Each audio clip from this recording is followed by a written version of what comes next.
On May 20th, 2023, police officers were dispatched to a car crash scene involving a red Ford Mustang GT, a 2010 model. As the investigation unfolded, it was revealed that the driver of the vehicle was a 19-year-old female named Isabella, who had been operating the car under the influence of alcohol. What initially seemed like a regular car crash swiftly escalated into a DUI arrest as the driver's impaired condition became evident during the investigation. Upon arrival at the scene, Isabella had already been attended to by a male officer. The officer, concerned for her safety, called for an ambulance to assess Isabella's condition, especially since the car's airbags had deployed. Since you have airbag deployment, we have an ambulance coming to check you out. That's standard operating procedure. Because the car keeps shaking. Yeah? Because what? The car keeps shaking when they fill it up with premium gas. Initially, Isabella tearfully assured the officer that she was fine. However, in an unusual response, she mentioned that the car was shaking when she filled it up with premium gas. The officer continued to question her about the circumstances of the accident. Isabella explained that she had been returning from a beach trip and noted that the steering wheel always shook when she drove this car. She also mentioned unusual noises from the engine. She informed the officer that these issues had occurred multiple times. Isabella kept insisting that her car had numerous problems, and this marked her 5th visit to the garage within the month. What happened? Which direction were you coming from? So I was going from Sunset Marina, and sometimes this happens a lot. Sometimes the wheel just shakes, and that happens a lot because... Like the steering wheel? Yeah, the steering wheel. It'll be like... And that happens a lot. The engine makes like a weird noise. It makes like a loud, like squeaky noise, which I'm used to that, but it was like, and that happens a lot, which I've had it fixed 3 times, and they still haven't fixed it, which I just thought it was okay. All I know is that like this car has had multiple problems, and I brought it to the car shop at least 5 times this month, and nothing has happened. After a few minutes, the paramedics arrived at the scene and began inquiring about Isabella's well-being. Her response was unusual. She expressed concern about the car, particularly because she relied on it for college. When the paramedics pressed for information about her physical condition, Isabella burst into tears and repeatedly emphasized her worries about the car. What's wrong with you? Nothing is wrong with me. I'm concerned about the car. There's airbag deployment. Okay. I'm concerned about the car because I'm bringing this to college and I need... Anybody else hurt in the car? No, You're the only one in the car? Yeah, just me. No injuries? You got nothing at all, really? You sure? About the car. Hey, the chest, a little bit on the airbag that deployed it? No? No, I'm just Don't worry. Hey, listen, don't cry. Hey, the main here is you, and you're fine. You know, that's what. I'm fine. The car This can be replaced. malfunctioned before, and This can be replaceable, right? This left the lady officer feeling puzzled about how the accident had occurred, as Isabella had not provided a clear explanation. Isabella then attributed the accident to the shaking steering wheel. However, it became evident that Isabella was not revealing the whole story. She kept repeating the half-story about the steering wheel, raising suspicion that she might be concealing something important. After conducting further investigation, Isabella eventually admitted that she had collided with the edge of a pole. I just don't understand how we ended here. You know what I mean? Because the steering wheel, have you ever felt the steering wheel like shake? I'm just trying to understand where we went off and then turned around and got here. When the steering wheel is shaking, it's hard to control. That's what happened. The side of the pole. It's because, yeah. The male officer then proceeded to check her past records, discovering that Isabella, who was 19 years old, had a suspended license due to unpaid tickets. During this process, the officers were also discussing a prior incident involving another officer named Katie, who had been ahead of Isabella when she crashed her car into the pole. Katie had reported that she was speeding and subsequently lost control of her vehicle, resulting in the collision with the pole. This information added an interesting dimension to the situation, suggesting a possible pattern of reckless driving in the area. She's very, very, very hysterical. Okay, we don't have a will witness though, right? Okay. He got here first, and she was out of the vehicle when I got Literally here. crashed right behind Katie. But she was hauling ass behind Katie, lost control, and Did Katie see it though? I'm on. I I understand you're upset, but I need to listen to me. Of course I'm upset.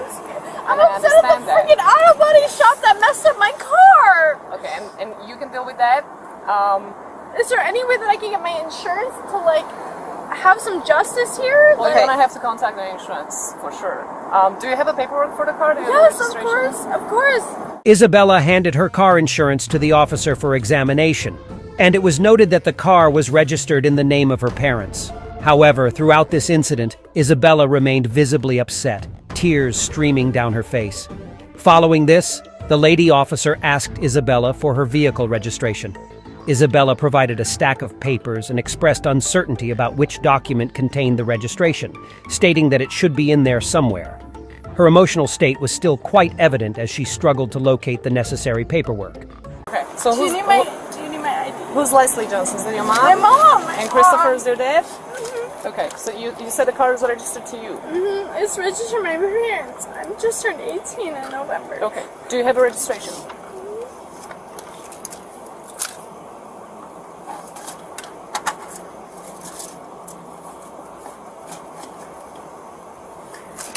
Is that the I mean, registration? I don't know which one it is, but it should be in there. Just more insurance over here. Following the completion of the traffic crash investigation, the lady officer shifted her focus to a new investigation, a DUI investigation. Isabella had been displaying signs of impairment that raised suspicions in the officer's mind, prompting the DUI investigation. So I understand. I think I understand what happened. Okay. So there's gonna be a traffic crash This has report. happened before, Okay, though. can you listen to me? Did you crash before? No, but this steering, like, I brought it to the auto shop for this exact issue. Okay. And like I said, there's gonna be a crash report, and then you can contact your insurance and tell them exactly what happened, and then you'll take it from there. Okay. So right, Isabella, I need you to focus. I'm sorry. So right now, the traffic crash investigation is over, okay? Right now I'm starting a different investigation. It's criminal and it's for DUI, okay? So before I ask you any questions, I'm required to review your rights, okay? So I'm gonna need you to listen to me. If you have any questions after that, you can ask me. But just listen to what I'm gonna read to you, okay? You can decide at any time to exercise these rights and not answer any questions or make any statements. Do you understand each of these rights I've explained to you? I need a verbal yes. Yes. Thank you. After reading her rights, the officer inquired whether Isabella wished to speak or not. Isabella, aware of her rights, responded that she wanted to talk to her uncle before answering any questions. This demonstrated her exercise of her rights, a step that individuals can take before engaging in conversations with law enforcement officers, although many may not choose to do so immediately. Have you asked any law enforcement officer to speak to an attorney? No, but I want to call my uncle. Okay. Having these rights in mind, do you wish to talk to me now? And No, answer some I want to questions? talk to my uncle. I want to talk to my mother. I want to talk to everyone. Okay, but what we're doing now is a criminal DUI investigation. And in order for me to figure out what's going on and if you've been driving under the influence, I need to ask you specific questions. So I need to know if you're willing to answer them or if you're invoking your rights and you don't want to answer them. Can I just take a minute? You can take a minute, but you're 18, correct? Yes, Okay, I'm so 18. you're No, an adult? I'm an adult. Can I just take a minute? Take a minute. It's okay. Isabella also expressed her desire to speak with her mother. However, when she made this request, the lady officer denied it, explaining that she was now an adult and had to handle the situation on her own. You cannot right now, but you're an adult and you need to do this on your own. Okay? Mobile 70, Lieutenant Norfolk Road. I'm just a little scared. At this point, the officer got to the crux of the matter. She detected the odor of alcohol emanating from Isabella and proceeded to ask her how much she had been drinking that day. Isabella responded that she had not consumed much alcohol herself. It was her friends who had been drinking. She mentioned having had maybe 1 or 2 drinks and clarified that her last drink had been approximately 4 hours ago. I can smell alcohol from you, so be honest with me. How much did you have to drink? I didn't really have much to drink. My friends were all drinking around me. Okay, so how much did you have? Maybe 1 or 2. Maybe 1 or 2 what? Like I knew, but I had them like Spikes on them? 4 hours ago. So did you have them 4 hours ago or 1 4 hours ago? Like 2 4 hours ago. 4 hours ago. The lady officer informed Isabella that she needed to demonstrate that she was not under the influence of alcohol at that moment by performing some field sobriety exercises. Isabella agreed to comply with this request. Do you feel under the influence right now? No, I'm just scared. Okay, it's understandable. You're safe with us. You're not injured. Rescue checked you out. You just gotta get through this, okay? We will submit to the voluntary field sobriety exercises to dispel my belief that you'll be able to drive the car. What is that like It's the pretty line simple. walking? Yeah, it's pretty simple. Sure. Do whatever. Meanwhile, a tow truck had arrived at the scene to tow Isabella's car. Before the car was towed, the officers ensured that they retrieved some of Isabella's belongings that she would need. She requested her clothes, phone, and wallet before her car was towed away. The other lady officer made an effort to console Isabella, who was clearly frightened and concerned about the condition of her vehicle, as well as how her parents would react upon seeing the situation. Hey, just be thankful you're not injured. Oh, trust me. Or anyone else is injured, okay? While Isabella was attempting to put on her pants, she struggled to maintain her balance and was on the verge of falling to the ground. At this critical moment, the other lady officer prevented her from falling, demonstrating that Isabella was still exhibiting symptoms or side effects of alcohol consumption, a clear indication of impairment. The officers proceeded with the DUI investigation, which involved a series of questions and field sobriety exercises. The first field sobriety test administered was the horizontal gaze nystagmus, HGN test. This test is used to detect nystagmus, an involuntary jerking of the eyeballs that can become more pronounced when a person is intoxicated. The officer held an object, typically a pen, 12 to 15 inches in front of Isabella's face. She was instructed to follow the pen with her eyes as it moved slowly from side to side. This was repeated for each eye. The officer observed Isabella's eyes for signs of horizontal gaze nystagmus. Isabella's inability to smoothly follow the pen was a clear indication of impairment. You're getting ahead of my tank. I need you to look here and just keep pulling with your eyes. Keep your hands down your side. Okay? While this test was being conducted, Isabella's car was being towed away. Witnessing her car being towed made her burst into tears, showing her frustration and deep concern for her vehicle. Do you want to wait till they leave? Yeah. Oh my God.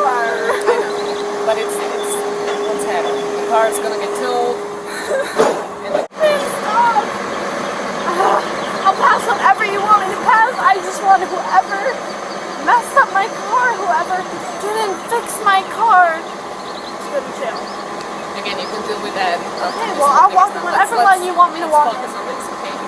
The next field sobriety test was the walk and turn test. For this test, the officer marked a straight line on the ground using yellow tape.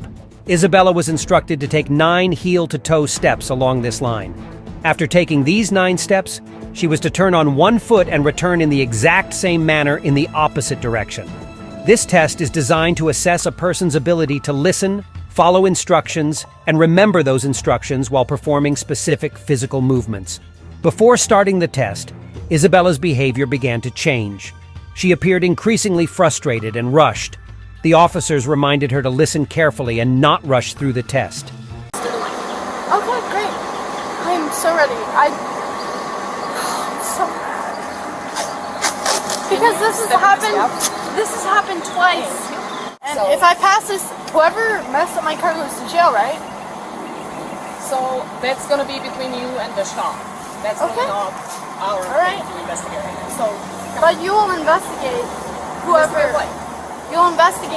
checked out my car before this, right? Okay, Isabel, we are not investigating whoever checked out your car right now, okay? Right now, Officer Bernatova is doing her own investigation, okay?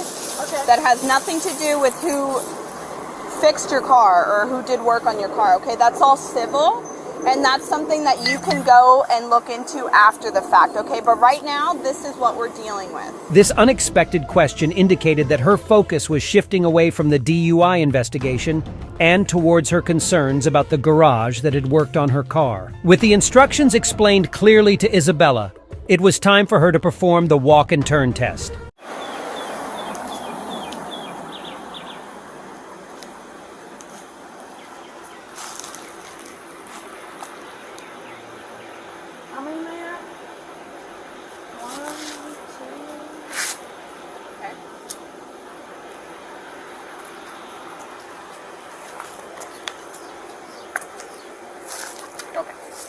one's done, and then we just have one more.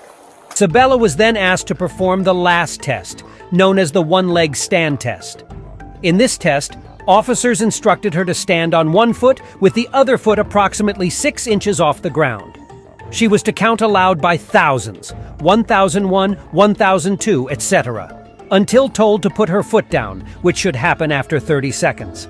Isabella was further instructed to keep her eyes on the elevated foot and keep her arms by her sides while performing the test. Now let's see how Isabel performed.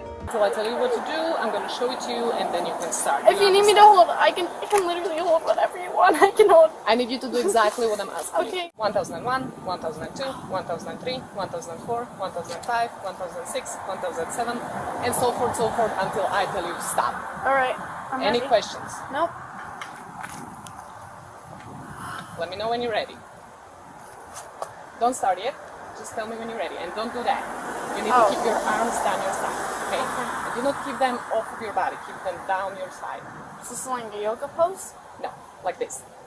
That's all we want. 2, 3, 4.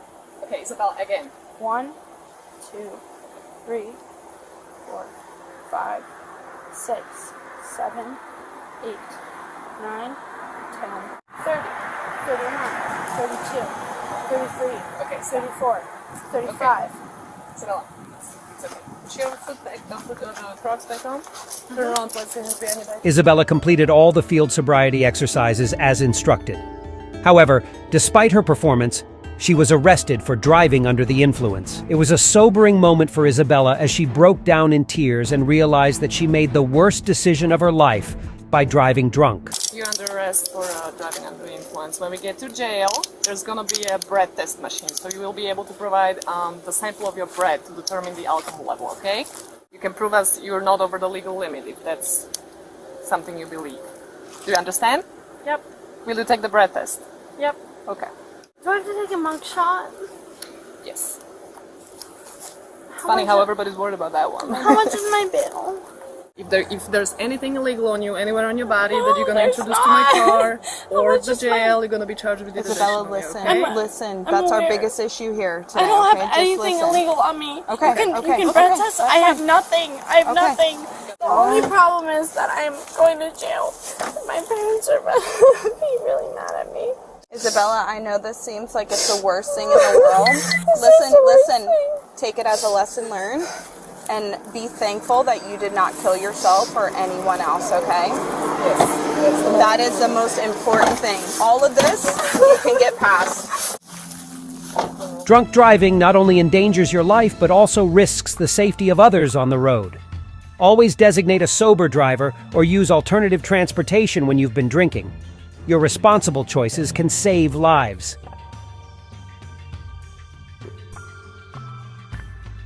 I hope you enjoyed the thrilling police body cam footage we shared today. We love hearing from you, so don't forget to leave your thoughts and comments down below. Your feedback and support mean the world to us. Remember, by subscribing, you'll never miss a moment of action-packed content. Join us on this thrilling journey as we explore the intense world of law enforcement and the pursuit of justice. Thanks again for being an incredible part of our community. Stay safe, stay engaged, and we'll catch you in the next pulse-pounding episode. Subscribe now and let the adventure continue.